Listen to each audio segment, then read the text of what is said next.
Today's program is sponsored by Jackson County and brought to you by our season sponsor, the Cow Creek Tribe.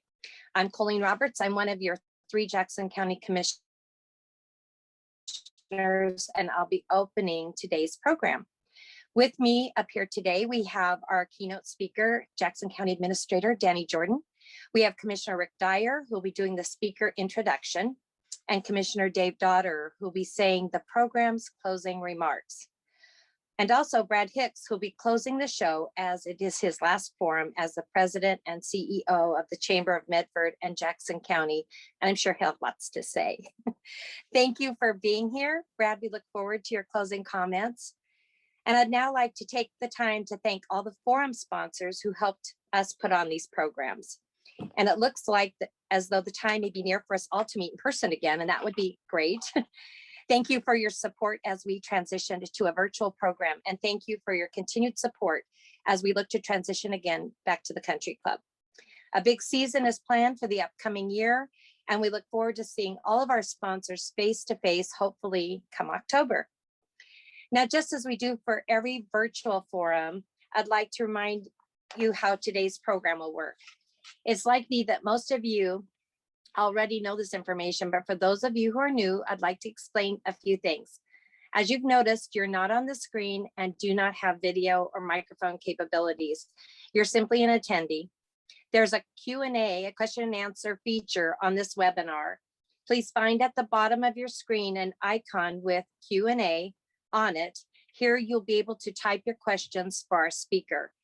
Please feel free to type in your questions as they come up during the presentation, but know we'll be answering them at the end of the program during the question and answer session.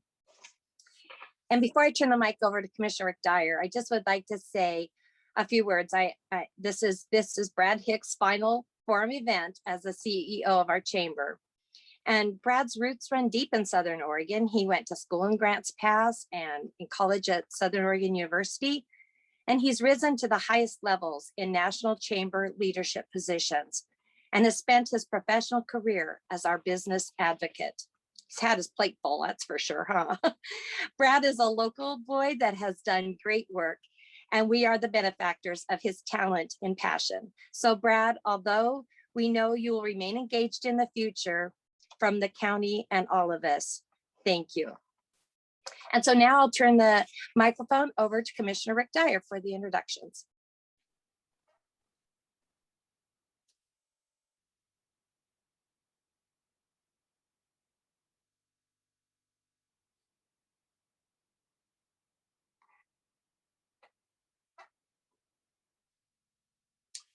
Well, thank you very much, Colleen. And thank you everyone for attending the Jackson County sponsored Chamber Forum this afternoon. It's my honor to be able to introduce to you today our speaker, Jackson County Administrator Danny Jordan. To be the administrator of Jackson County requires a broad set of leadership and professional management skills. Mr. Jordan oversees a mission-driven public organization spanning 17 departments and an over $470 million budget that serves our citizens through the delivery of essential community services such as health and human services, criminal and community justice, law enforcement, public welfare, public lands and infrastructure, and emergency management. To be the administrator of Jackson County, it also requires him to oversee a complex workforce of over 800 full and part-time employees, and in any given year, a supplemental workforce of approximately 400 temporary and seasonal extra help employees and temporary workers through local temporary agencies. Every day, Mr. Jordan and his workforce engage with members of the public and lead and support efforts to improve and protect the livelihood and well-being of our citizens and the community.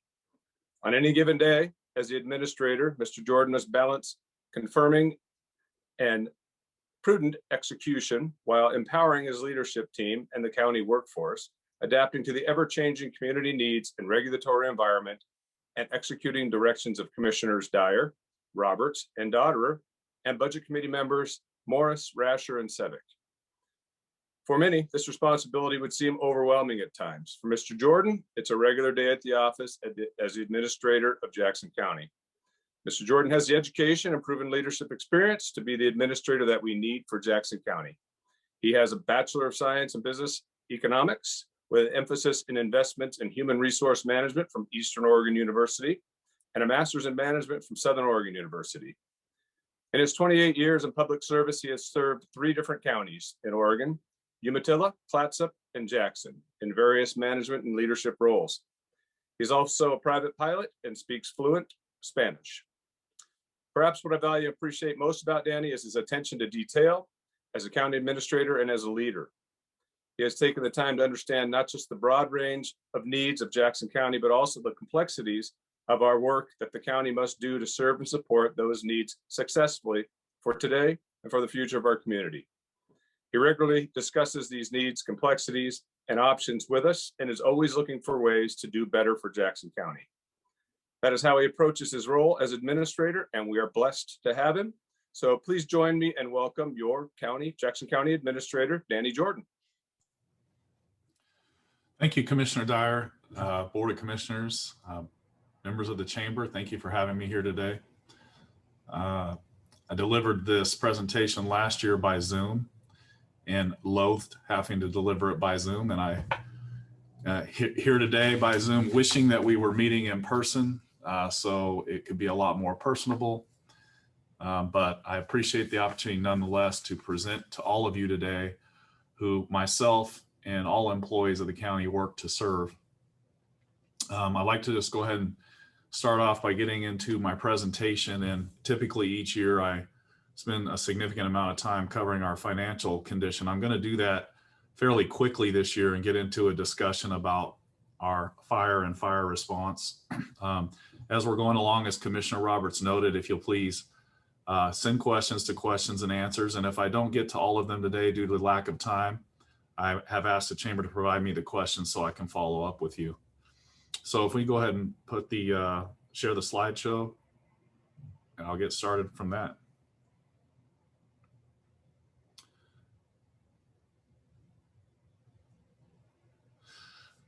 So each year I do a presentation by mostly starting off of our last fiscal year, which I present in a short video. It's about 4 minutes long that does a report to the Board of Commissioners on our comprehensive annual financial report. So we go ahead and go to the next slide and just get that started. Well, actually, yeah, thanks. For the past several years, Jackson County has brought in an independent organization to audit the county's financial performance. And each year, Moss Adams has found the county's financial standing to be very healthy.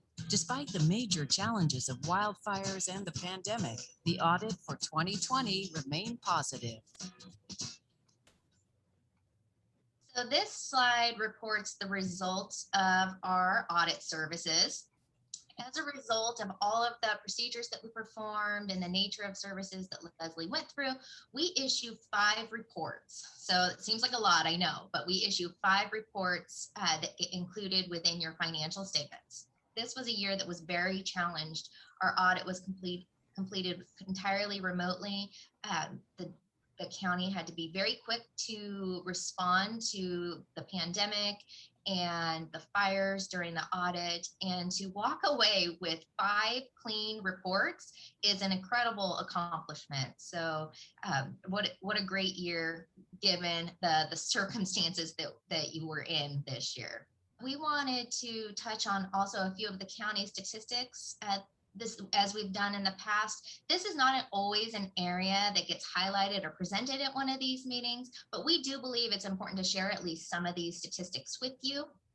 So as you can see, over the past few years, you've had a pretty nice upward trend in your revenues. In the current year, you'll see just a slight down in total revenues, just a slight downward trend. And as you can see, if you look on that charges for services section, you'll notice that actually charges for services, which mostly include things like your airport, the expo, of course, your parks, and with COVID shutting a lot of that stuff down this year and impacting that, you have almost about a $10 million decrease in charges for services.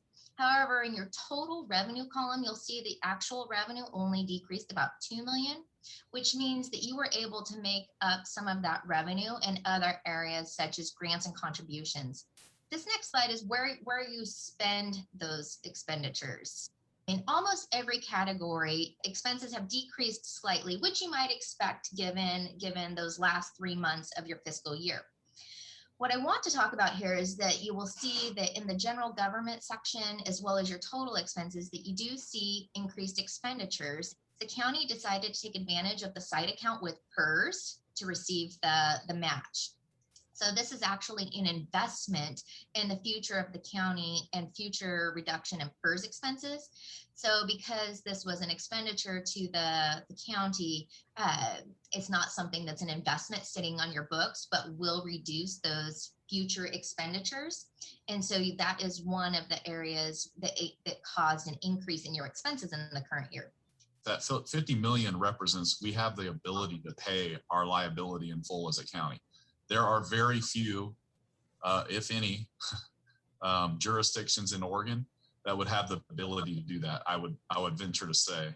So this is your net position. So net position is what is left over if you were to take all of your assets and pay off all of your liabilities. So that first line is that darker bar is the total net position. And you will see that it is increasing over time, which actually shows a healthy trend. You want to see these bars increase over time, which is your net position. And so you've been able to maintain a positive balance in all of these since inception of having to record that PERS liability on your books. So general fund is where you hold those funds that you have the most impact over. And so this first one is on your fund balance. So you can see that it's been growing over time. Your revenue, that first blue line item, has been increasing, except for in the current year, and as well as your expenses, and then your overall net fund balance has maintained a nice, healthy balance. So here is a snapshot of the county-wide debt. And as you can see, you actually have really low debt balances. If you go out and compare to some of your other counties or governments, you're going to see that they actually hold quite a bit of debt. So you're actually managing the county without going out and getting a lot of debt in order to do that. And this last slide is really just kind of a comparison to show the challenge that the county has to work with. This compares your permanent rate to the average rates in the northern counties. You can see that it's a low rate that you've had to work with without really getting additional support of the taxpayers. And you've still been able to build a healthy financial position for the county. We kind of like to show this slide to really show that, the county's having to do a lot with a little bit of property tax money. We had to obviously complete this audit remotely this year, and it was a big lift for your team. And they did a great job. We were still able to complete everything on time, and it went as smoothly as it could be given working an audit of your size during a pandemic. This is the seventh one that I have heard now. Hard to believe, and nearly every time we come back with clean and unmodified, no reportable findings, everything in compliance. And I don't, again, think people actually appreciate how difficult that is and how uncommon it is to be so consistently within that category or that, those parameters. When I started with the county in 2004, we did literally have barely any fund balance, lost 23 million in timber revenues, 15.6 million to the general fund. We had to close libraries. I never wanted to see us have to go through that again. And our board and our budget committees deserve a lot of credit for holding the line all of these years to manage budgets and not make very few exceptions and to have priorities to get us there. So you thanked all of me and my staff and Moss Adams for their work, and I appreciate that too. But I want to thank our board, past boards, our past budget committees, our current board and budget committee, because really that's where the final decisions are made about all of this. So I want to give you all a pat on the back at the same time you're giving us one. Thank you.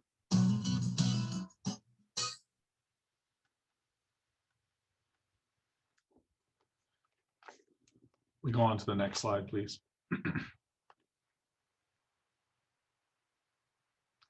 So that video represents our financial position as of June 30th, of 2020. So it's almost a year old, but our books close June 30th of each year. And then that comprehensive financial report comes to our board usually around December. So that was just recently presented to our board. There's a full video presenting the whole presentation if you're interested in knowing more. To talk about where we're moving at into the coming year, the year that starts July 1st.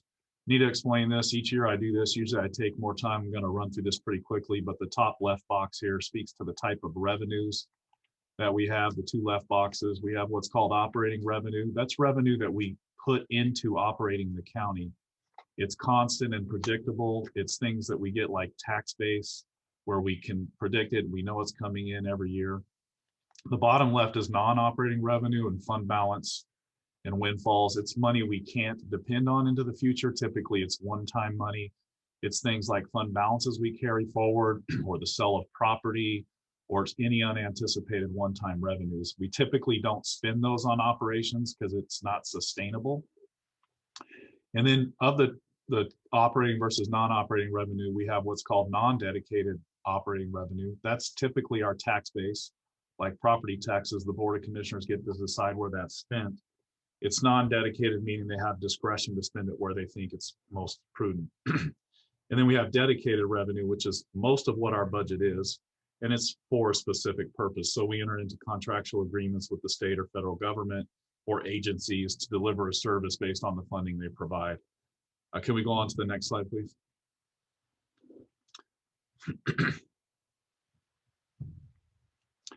So when you look at our budget, the total budget here, this pie graph represents a $474 million budget.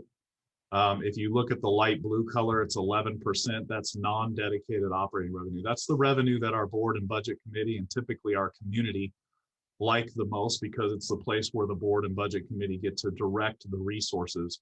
You'll notice it's the smallest part of our budget, meaning that of that 474 million, about 49 million is directed by the board and budget committee. 33% is dedicated operating revenue. So that's money we get for Health and Human Services, or our airport, or our roads department. It's dedicated for those specific purposes.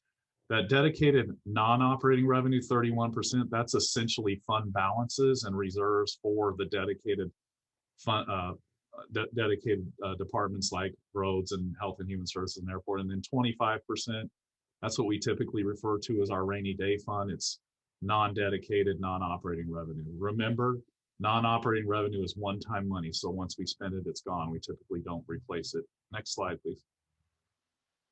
So when you look at our operating budget of that 474 million, about 209 goes towards operating all of the services we deliver in the county.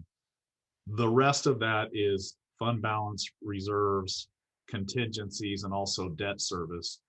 So 209,000 we spend on services. Of those services, 3/4 of them, 75%, are dedicated activities. In other words, we get the money and we basically get told where we're going to spend it. And about 25% of that 209 million is non-dedicated. So that's where our board and budget committee focuses most of their attention on what we're going to spend money on. Next slide, please. So of that 25%, roughly 51 million here, this is how it gets spent.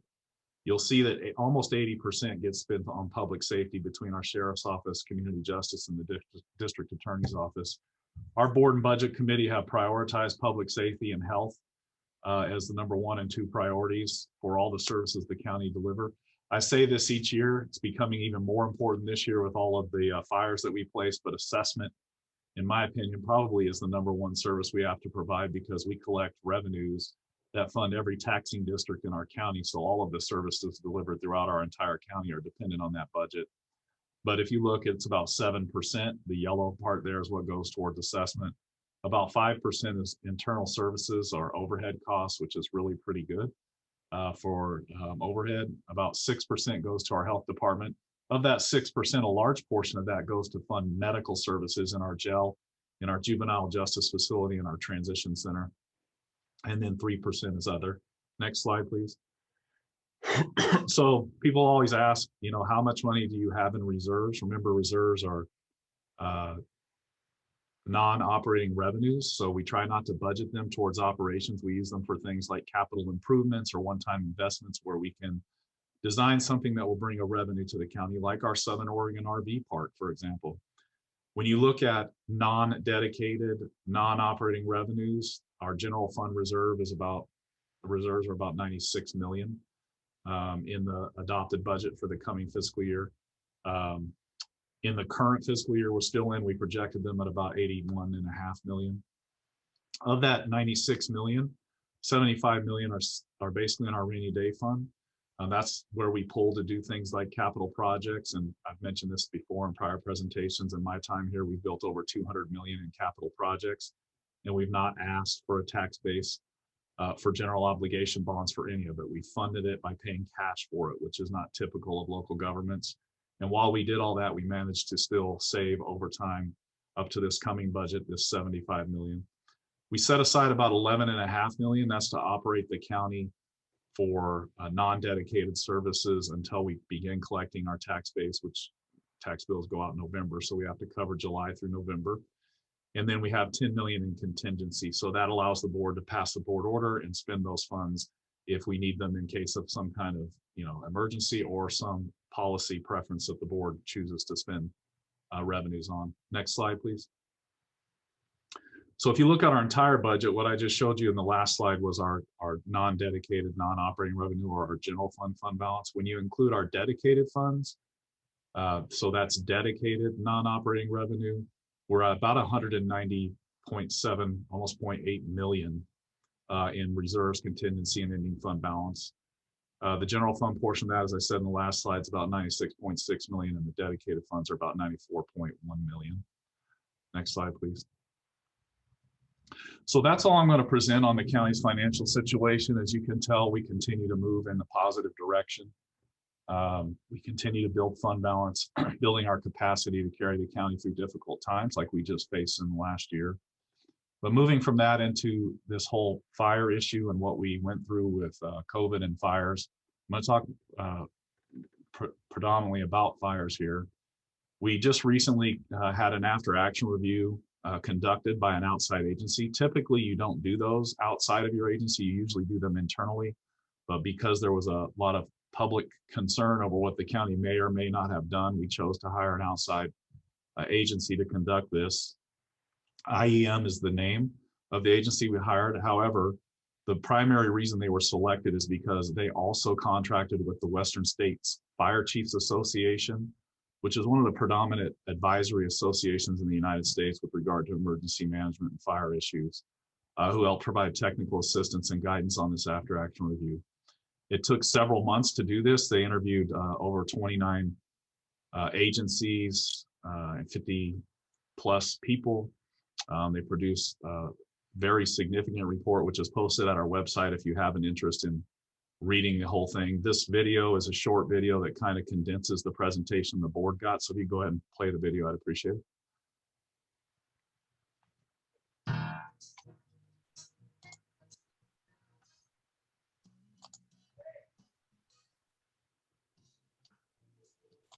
It's been close to a year since the devastating Alameda and Open Chain fires burned through Southern Oregon.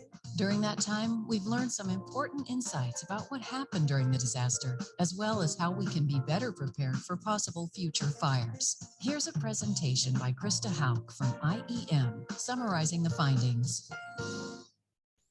Assessing the actions taken after an incident are a critical component to improving incident response and recovery.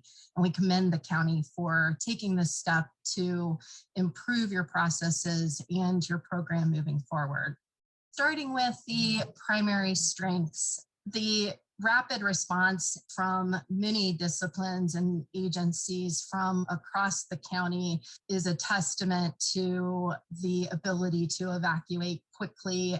Additionally, the temporary evacuation center staffed by county personnel at the expo was a much needed refuge for the evacuees. The third strength is the relationships and the coordination with your IT disciplines. Jackson County IT department had existing relationships. They were able to build on those, and they provided live evacuation mapping to aid in the evacuation planning. And then certainly the pre-incident relationships, both fire and law enforcement agencies across the Rogue Valley have strong established relationships. And that really was a critical component for incident command being able to communicate quickly and efficiently. We also wanted to highlight that Jackson County Emergency Management has a long and strong coordination history with your neighboring Josephine County Emergency Management, which was also beneficial throughout this response. The first area of improvement is situational awareness, and the county EOC was challenged to gather situational awareness during the early incident. Certainly the intensity and the speed of the fire and the way the fire changed and was so aggressive in nature was absolutely challenging and made it very difficult to establish information flow. First responders and some cities did not establish communications with each other early on in the response, and that created a gap in situational awareness. The next area for improvement is coordinated regional planning, training, and exercise.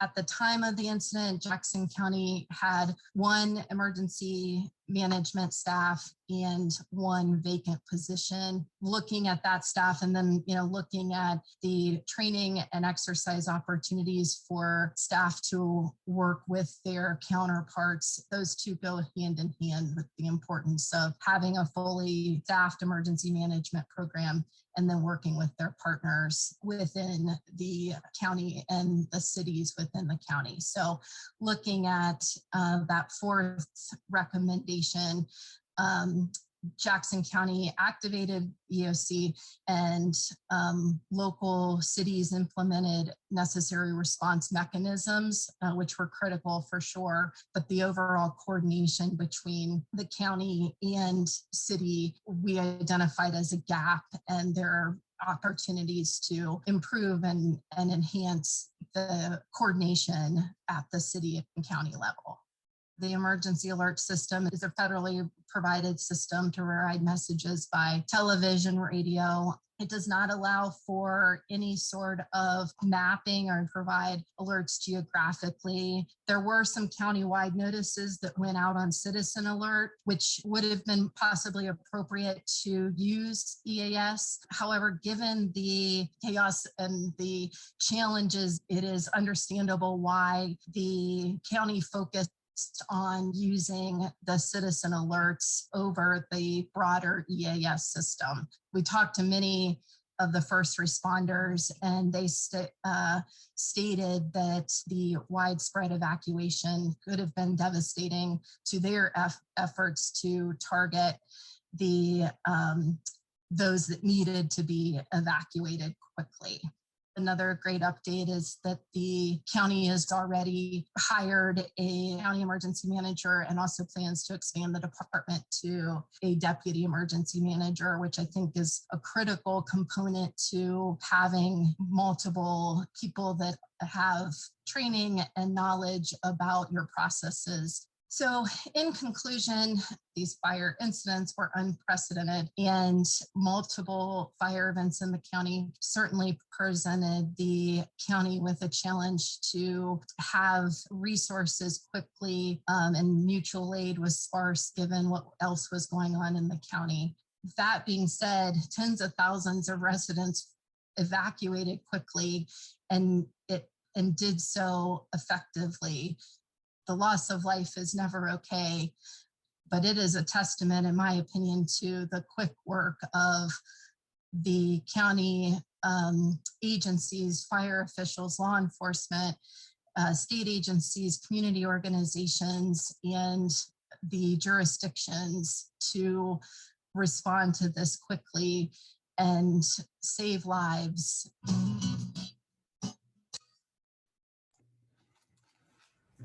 We go ahead on to the next slide, please. So before I talk a little bit about the fire, I just want to, I would be remiss if I didn't take this opportunity to plug this. Please sign up for Citizen Alert. Go to jacksoncounty.org and sign up for Citizen Alert. There's also a mobile app, which is called Everbridge, that you can manage your alerts. This allows you to receive alerts for any area that you specify in our geographic area. So if you want alerts for your place of employment or your family members' homes or your homes, you're able to set that up. I'm going to talk a little bit about all the things that the county did. I know some have been critical of the things the county didn't do. And I know you all can imagine that, of course, we're expected to do 599 things right. And we did a pretty good job, in my opinion, doing most of those things right in the moment. Of course, looking back, and that's the reason why we do an after action review, there's all sorts of room for improvement by the county and also all other agencies who are involved in a response like this. And I want to just take a little while to kind of frame this up for you. You know, this fire on September 8th probably, I would say, was the worst disaster ever in our county's recorded history. This first fire started about 11 in the morning at Almeda, right outside of Ashland. A couple hours later, we had the South Open chain fire start outside Eagle Point. They were fanned by easterly winds, 35 to 45 miles an hour. They were pretty much impossible to contain. They burned over 35,000 acres and destroyed over 2,700 structures. That included 2,500 residential properties. The total number of displaced survivors probably will never be fully known, but it's estimated that between 7,500 and 8,500 Rogue Valley residents were left homeless, and that was within a matter of hours. Particularly hard hit, as everyone knows, were the cities of Talent and Phoenix. They lost 50% roughly of their housing stock. 200 commercial businesses burned, including large portions of downtown central business districts. The fires had a terribly disproportionate heavy impact on low income, disadvantaged, and elderly populations. The fires either completely destroyed or mostly destroyed 18 large mobile home parks. And a presidential disaster was declared for this on September 15th of 2020. Can I have the next slide, please? Really, right away, all resources in our city and county were overwhelmed, and it just wasn't happening here. It was happening all across the state. We made calls immediately to the Office of Emergency Management and State Fire Marshal's Office for fire suppression and support for survivor functions. Those were slow in coming because the state was dealing with emergency all across the state. But I do want you to know that during the emergency, the county stood up an emergency operations center. This was to lead the response effort. A lot of people don't know, but that emergency operations center is still active from this event as I speak today. While the county resources were overwhelmed, I don't want to overlook the accomplishments of the county, and I think they're noteworthy. Our sheriff's office and other law enforcement completed door-to-door evacuations. They took direct life-saving measures for thousands of county residents. Simply put, I would call the effort nothing short of heroic. And despite this widespread devastation, there were still 3 lives lost, as mentioned, which is very tragic. We want you to know that 2 of those 3 people who lost their lives were actually contacted personally and asked to evacuate and refused to evacuate. The county conducted what I would consider the largest evacuation in the county's history. It included the complete evacuation of the cities of Talent, Phoenix, Shady Cove, Butte Falls, portions of Medford, the community of Trail, and really tens of thousands of acres of unincorporated rural areas. During the peak of the fires, level 2 or 3 evacuation orders were issued to actually 70,000 county residents. The county did independently stand up, staff, and manage an evacuation center at the Jackson County Expo. I want you to know that wasn't part of our emergency operations plan. The plan was for Red Cross to stand up and operate a shelter. They had intended on issuing vouchers if anyone needed to be evacuated because of the issues we had to deal with managing COVID and non-congregate sheltering. They weren't able to do that. They were also overwhelmed, not just here, but statewide and nationally. We had 2,000 plus survivors housed the first night, and that doesn't include the people that were in our parking lot. The county ended up having to manage that for 2 weeks until we were able to work out for the Red Cross to be able to take over. We did stand up a call center. We fielded over 15,000 calls in the 2-week period to aid in the response effort. This is another thing that is, I think, very complimentary both to our staff and to the community in general. And it's something that FEMA had not done in the past, but they asked if they could adopt our model for this. We did what we call a comprehensive damage assessment, where our community development department assessment went out and inspected every single property. 3,500 structures. We completed what we call a damage dashboard, which we posted to the website. This was so that survivors, insurance providers, and response agencies could go in and take a look at properties. This helped facilitate insurance claims quickly, let people know what happened to their property quickly. And it was something that we just designed and made up in about a 2-day period. We established and chaired what's called a regional emergency housing task force, a regional emergency feeding task force, a regional fire debris removal task force, and coordinated these efforts with all federal, state, and local agencies and nonprofit response organizations. The county does serve as the lead local agency to coordinate and prioritize massive cleanup efforts that have been underway. We continue to serve to this day as the lead agency to the Oregon Office of Emergency Management and Federal Emergency Management to coordinate the response. We led and coordinated the establishment of a multi-agency response center, both in Phoenix and Talent, but also in Medford. This was to help citizens to register with FEMA. And I do want to take a second here to give some plugs to other jurisdictions that helped us with that. The city of Medford loaned Kelly Matting to us. The city of Central Point loaned Tom Humphreys to us. We had people from all sorts of agencies that stepped up and helped us with this. And then we also led communications with all local government entities to assist them with federal reimbursement process. Can I go to the next slide, please? So I said the EOC continues to operate to this day. We continue to be the coordination point for housing, feeding, and recovery. We want our legislature to understand and our public to understand that private and public agencies really have tirelessly responded to these fires. We're a lot of the same people who have tirelessly responded to the COVID pandemic. We're tired. We've worked a lot. We've worked hard to serve our community. The state-led debris removal process started probably about 7 months back. It took a little while to get it established, but it's underway. It's making amazing progress. Probably about 95% of the debris is cleaned up. So we started with 2,700, essentially 2,700 properties that needed to be cleaned up. As of last Monday, we were at 66, and we've made it through a good portion of those, getting them cleaned up. That was a project that was estimated to take up to 18 months. And as I said, I think we're at month 7. I do want to say, while things are recovering, and if you have opportunity, get off the Highway 99, drive through Talent Avenue, look at all of the building of apartments and residences and business redevelopment that's going on. It's a breath of fresh air after months and months of really kind of a lot of doom and gloom. We still need help. Right now, we have about 650 survivors that are still staying in hotel rooms. This is done through the state's wildfire housing program.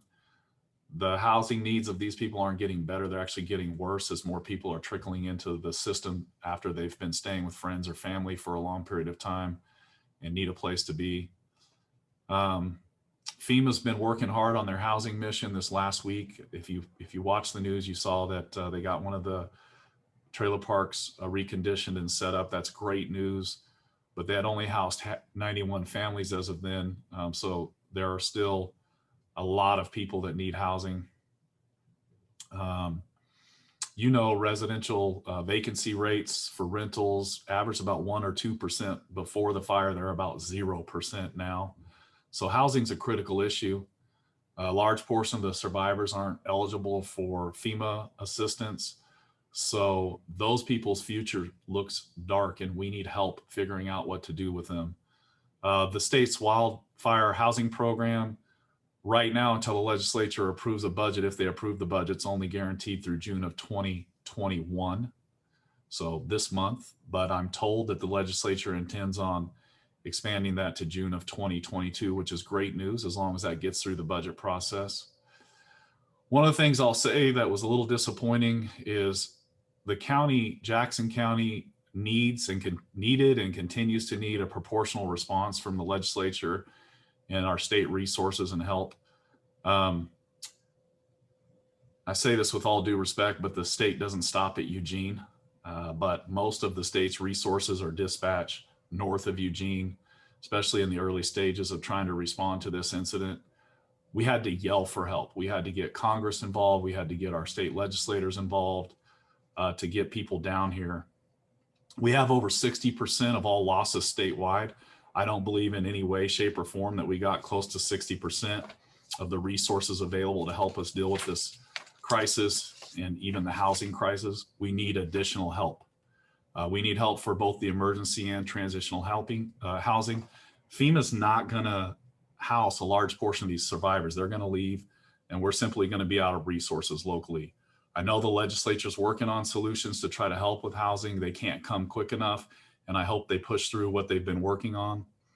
And I will say this, you know, the county stands in pretty good fiscal condition. We have the staff and capacity to carry a lot of the response moving forward, but additional aid and relief are needed for some of the smaller taxing districts like the city of Talent, the city of Phoenix, the rural fire district, especially Fire District 5. School districts are impacted, even though they're equalized by the state. You know, Phoenix Talent Phoenix Talent School District was just decimated by this event. And they have a huge portion of loss of their tax base. And without some help in recovery of their tax base, it's going to be impossible to deliver the services that are even more needed now than they were needed before the fire. Next slide, please. So that's the end of my presentation. I am going to open up this questions and answers session here. And if you, I appreciate the compliments by a couple of people that have made them. If you have questions, please post them now and I'll try to answer them.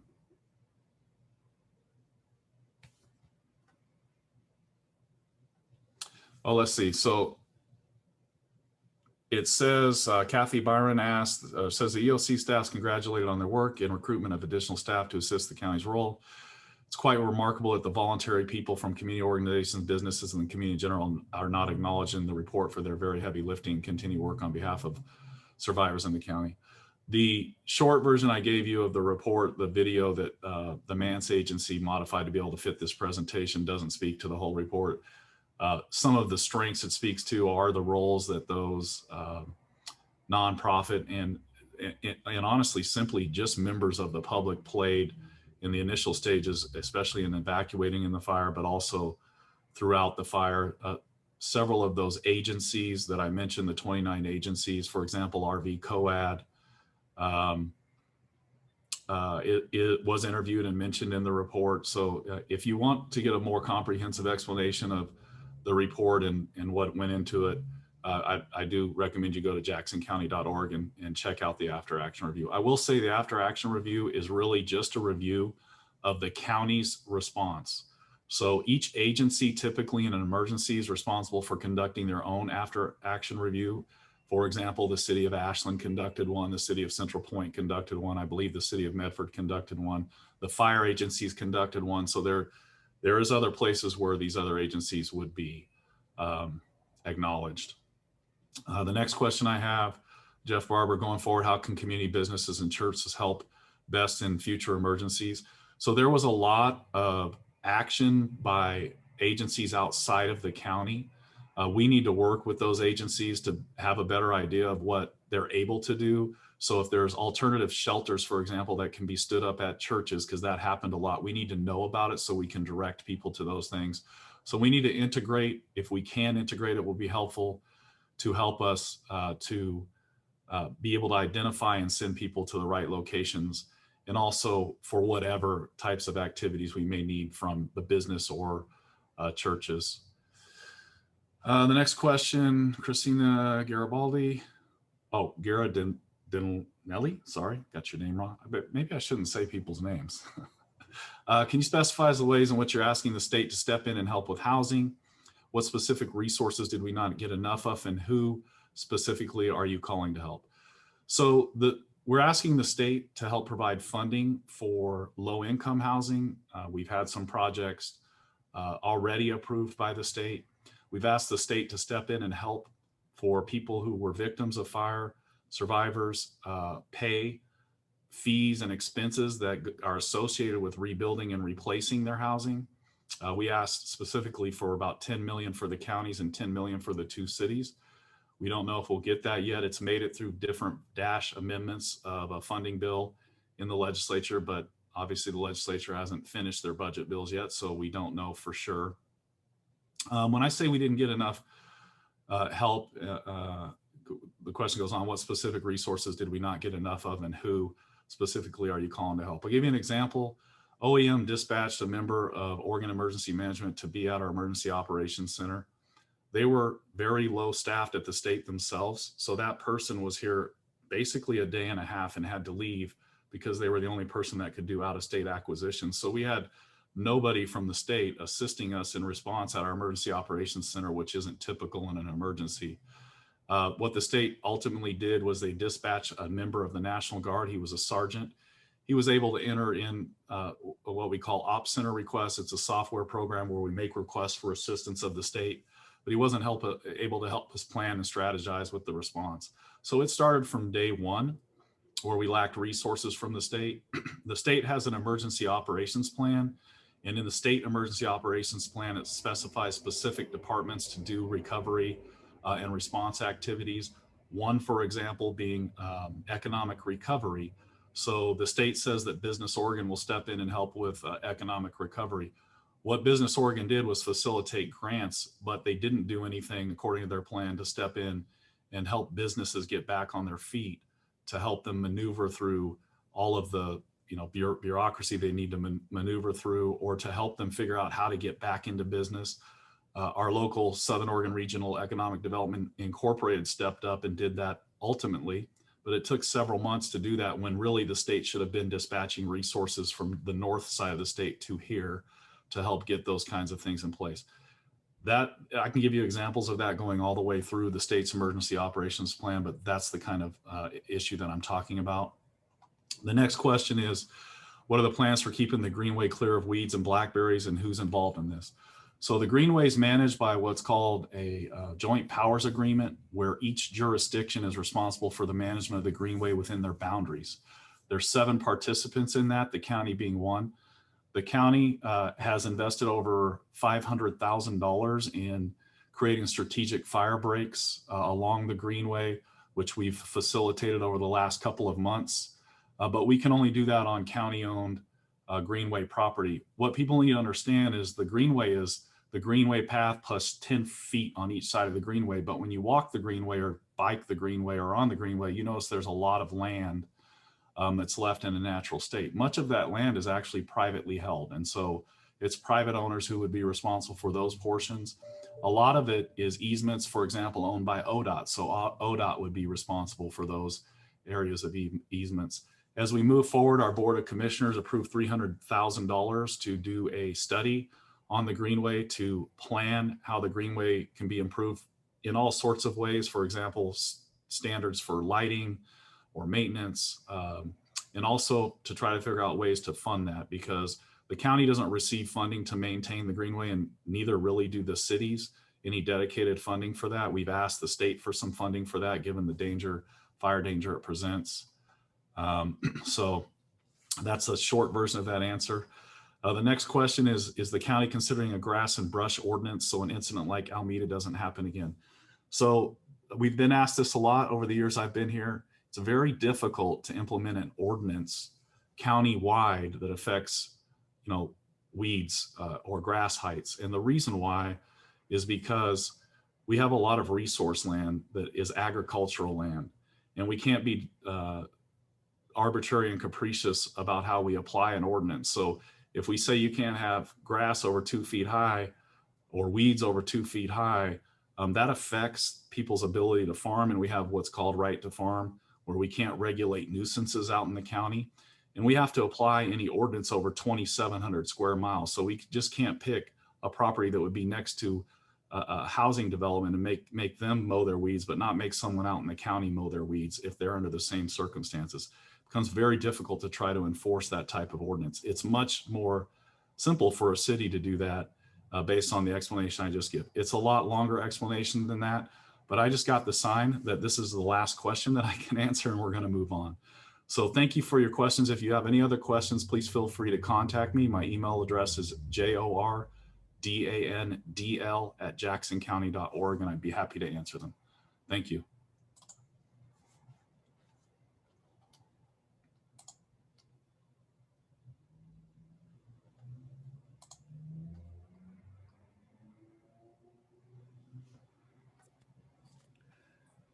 Danny, thank you again for being with us here today and for answering those questions on behalf of the Jackson County Board of Commissioners. 2020 was challenging, but Jackson County has a lot to look forward to in moving through 2021 and the next fiscal year. And now, before I pass the mic over to Brad to close the program, I would like to again thank all our forum sponsors and thank our viewers for attending. Thank you everyone for your continued support of the Chamber and of our programs. We look forward to closing this virtual season next month, sponsored by the City of Medford, and we truly look forward to the possibility of coming together in person for forum again in the near future. The next forum season kicks off in October, so please be on the lookout for communications from the Chamber to renew your sponsorship. We truly cannot bring the business community together on the matters that are important to us if it wasn't for your gracious support. Thank you. So as most of you know, Brad Hicks will be retiring from the Chamber at the end of the month. Brad has been with the Chamber since 1993 and has served as president and CEO since 1999. Brad, you have been a representative of true advocacy and leadership in Jackson County, in the state of Oregon, and in the nation during your tenure. Thank you for everything you've done for business and for our community. So Brad, over to you. Well, thank you, Commissioner Dotter, and thank you to Danny. I guess this wouldn't be a real Chamber program if I didn't stop first and just say thanks to our sponsors and speakers, presenters. I want to say thanks to the county for sponsoring this month, as always. Thanks to Commissioner Roberts for your kind comments at the top of the show. I noticed Commissioner Dyer didn't have anything complimentary to say, but I'll take that in stride. Before we get started, I want to just take a moment and give my thanks to the county on two fronts. One is on the emergency response.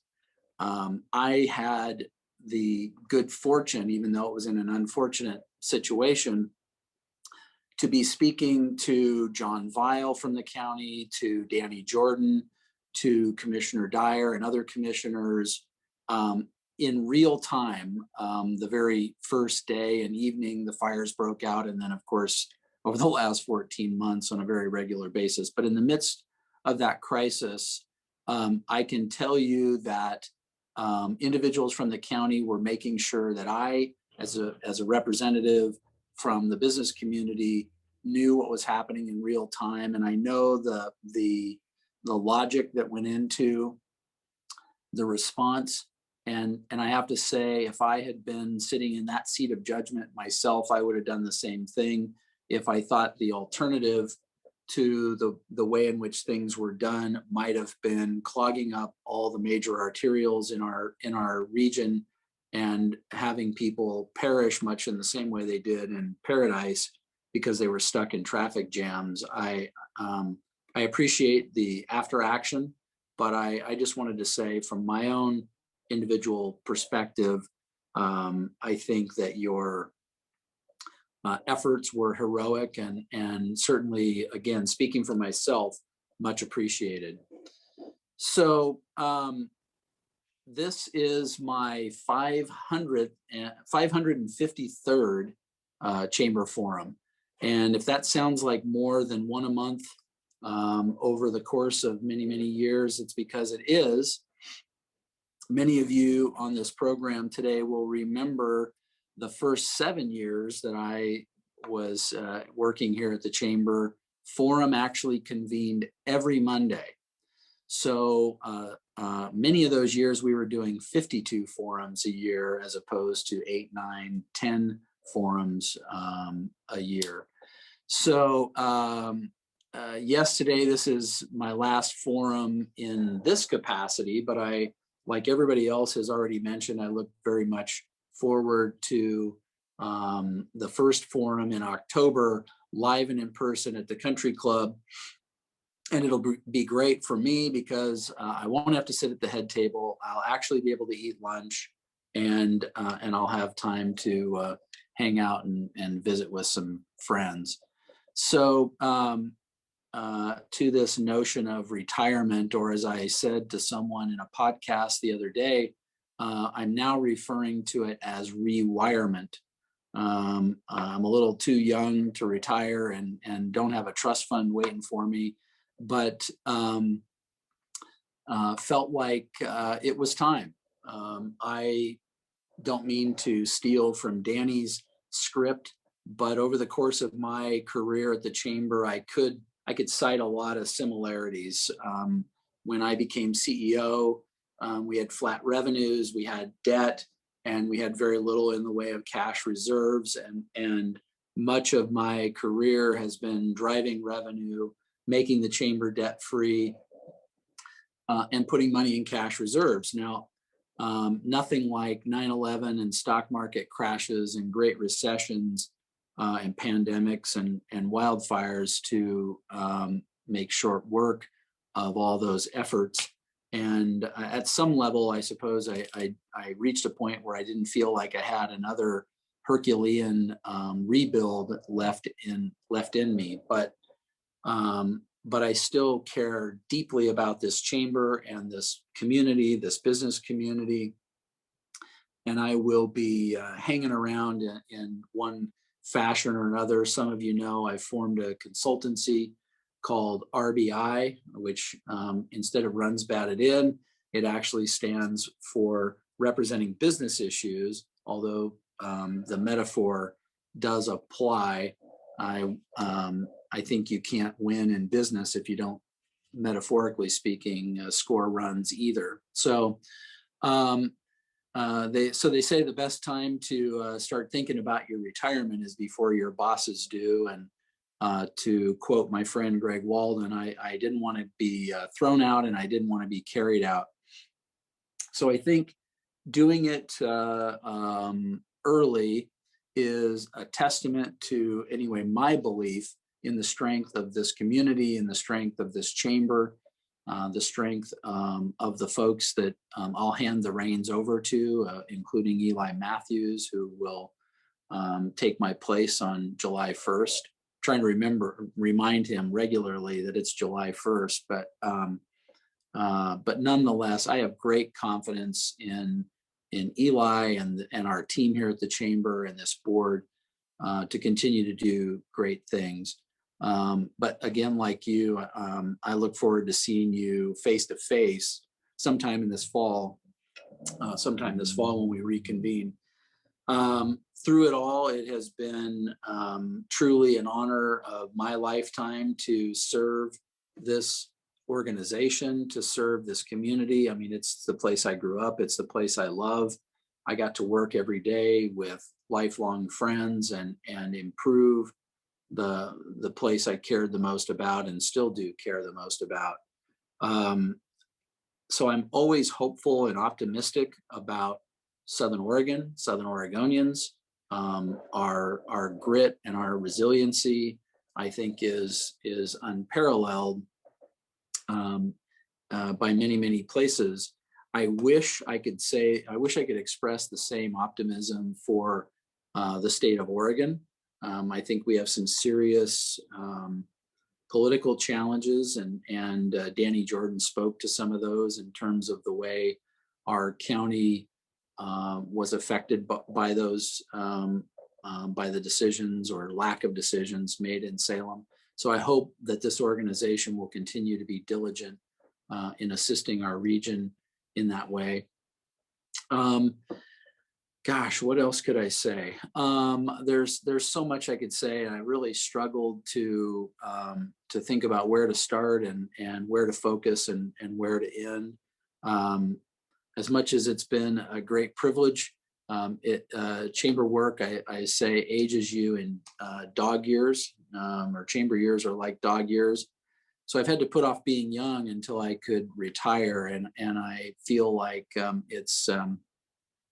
it's time to spend a little bit more time with my wife and my son, even though he's going off to college. So I look forward to that. Some people have been waiting for my closing remarks for 28 years.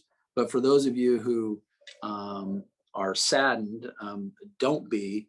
Just every time you are disappointed or sad, think about my poor wife, because on June 30th, I'm going to walk through those doors and say, honey, I'm home forever.